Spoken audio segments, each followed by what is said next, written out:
কথায় আছে যত গর্জে তত বর্ষে না। বিজেপির বেলায়ও যেন খেটে গেল সেই প্রবাদ বাক্য, আব কি বার 400 পার। লোকসভা নির্বাচনকে সামনে রেখে এই স্লোগানই বেছে নিয়েছিলেন টানা 2 মেয়াদ ক্ষমতায় থাকা নরেন্দ্র মোদী। 543 আসনের মধ্যে সরকার গঠনে 272 আসন যথেষ্ট হলেও এই স্লোগানের মাধ্যমে ভোটে 400 আসন টার্গেট করেছিল মোদীর দল।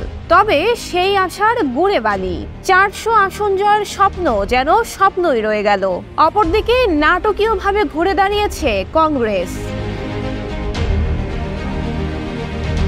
ভারতের লোকসভা নির্বাচনে রাহুল গান্ধীর দল কংগ্রেস এবার 100টির মতো আসনে জিতেছে।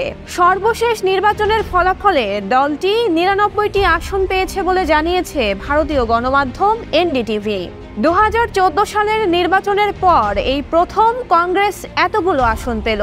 2014 ও 2019 সালের নির্বাচনে যে ভরাডুবি হয়েছিল কংগ্রেসের, এবারের নির্বাচনে সেই ক্ষয়ক্ষতি পুষিয়ে অবস্থা অনেকটাই শক্ত করেছে প্রায় 150 বছরের পুরনো এই দল।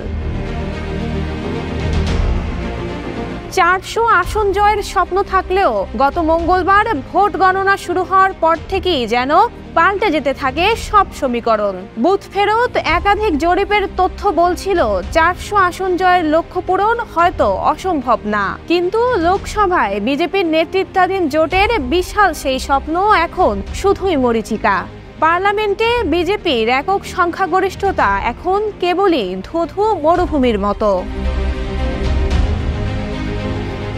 অপরদিকে ভারতের স্বাধীনতা আন্দোলনে নেতৃত্ব দেয়া কংগ্রেস পার্টির জন্য 2019 সালের সংসদ নির্বাচনের ফল ছিল চরম বিপর্যয়কর। স্বাধীনতা লাভের পর থেকে কয়েক যুগ দেশটি শাসন করা দলটি গতবার এতটাই কম আসন পায় যে তাদের সংসদে বিরোধী দলের মর্যাদাও হারাতে হয়।